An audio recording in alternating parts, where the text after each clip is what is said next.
Hi, Nesh Nikolic here. I wanted to talk about today social anxiety and where does it come from? Why is it even around? Now, there's a whole lot of good reasons for this, but to go out and explain this, I think we've got to go back in time, a few thousand years to go out and understand this. So let's think about it in this way. Human beings are social beings, not solitary. Very, very, very few of us are hermits. Very few of us live in a forest by ourselves. We live in packs or we live in herds. We would call that communities, cities, villages, and so on.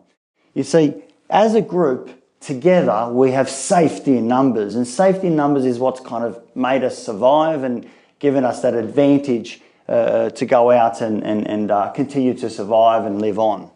Now, safety in numbers basically means that if some sort of animal comes on, let's call it a lion, we all go out and we have safety in numbers. And if there's 10 of us in total, we all have 10% chance of being killed by the beast, whatever that might be, and we have 90% chance of survival.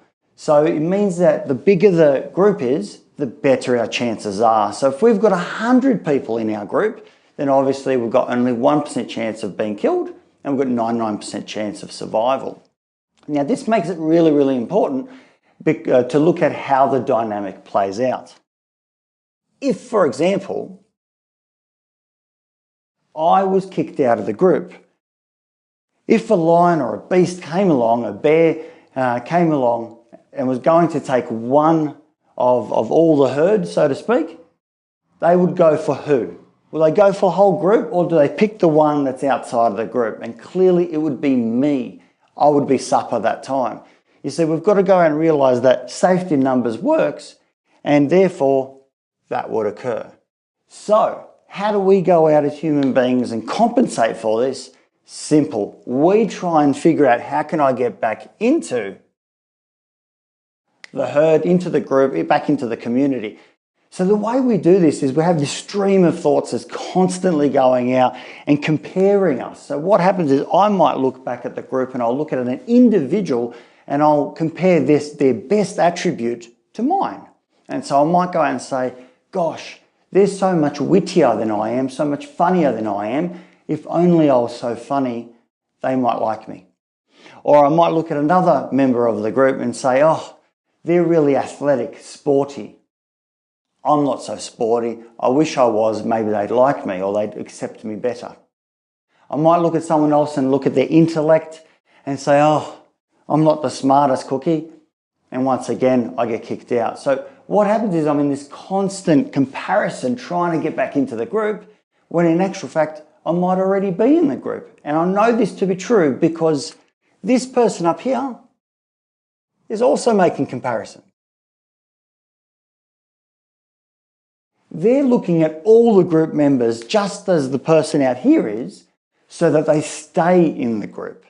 And we see this because we see young people are walking around, and you'll see a group of young people with skateboards. They're all wearing skateboards.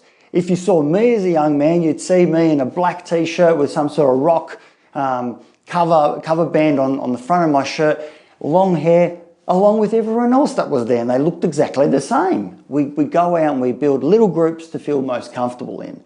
These days, we do it with, as adults, we do it with our titles. We do it with our job names. We go out and we do it with the suburb that we live in. There's all sorts of ways that we go out and try and be part of a group, and in there lies the problem. When we feel like we're excluded from the group or outside of the group, it means that we're doing comparatives. Now, interestingly, we can't necessarily change that. We can't change the comparison mind. It just keeps going out and talks and talks and talks, producing all the reasons why I'm different. Our job is not to go out and stop those thoughts, because it's impossible to do so. I wish we could just click our fingers and do so, but rather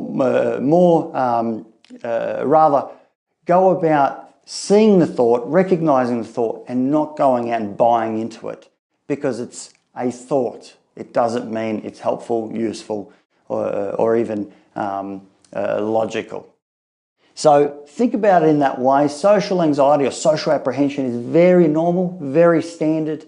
It comes up in in going to conferences where you don't know people, or if you're going to a wedding and you don't know half the wedding party, very stock standard and normal.